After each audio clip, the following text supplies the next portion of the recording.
हे भगवान, अब long term के स्टॉक मार्केट गेन्स पर भी 20% टैक्स लेने लग गए। देखो, ये टैक्स तो बढ़ता रहेगा, पर इससे लीगली बचने का हैक बताएंगे, तो वीडियो एंड तक देखना। देखो, डोंट वरी, अभी long term capital gain tax 12.5% ही है, लेकिन जिस हिसाब से स्टॉक मार्केट में म्यूचुअल फंड्स में इन्वेस्टमेंट बढ़ रही है और आप ये सोच रहे हो कि आने वाले 10-20 साल के बाद जाके मैं प्रॉफिट बुक करूंगा, तभी टैक्स 20% भी हो सकता है। जो पहले 0% था, फिर 10% हुआ और अब 12.5% है। इसीलिए अभी से टैक्स हार्वेस्टिंग करनी शुरू कर दो।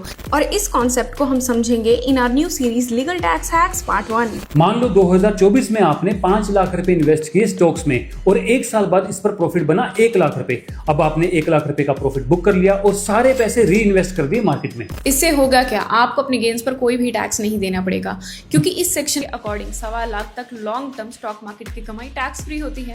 और इसी तरह आप सालों तक एग्जम्पशन लिमिट से नीचे तक का प्रॉफिट बुक करते रहें और उसे री इन्वेस्ट करते रहें। इस पर आपको कभी टैक्स भरना नहीं पड़ेगा और आपकी लॉन्ग टर्म कंपाउंडिंग भी हो जाएगी। पर अगर आप ऐसा नहीं करते तो एक ही बार आपको एग्जम्पशन लिमिट का बेनिफिट मिलेगा और बाकी सारे अमाउंट पर टैक्स देना पड़ेगा। तो लगी ना पते की बात, अब शेयर कर दो सभी के साथ और फॉलो कर दो फॉर नेक्स्ट पार्ट।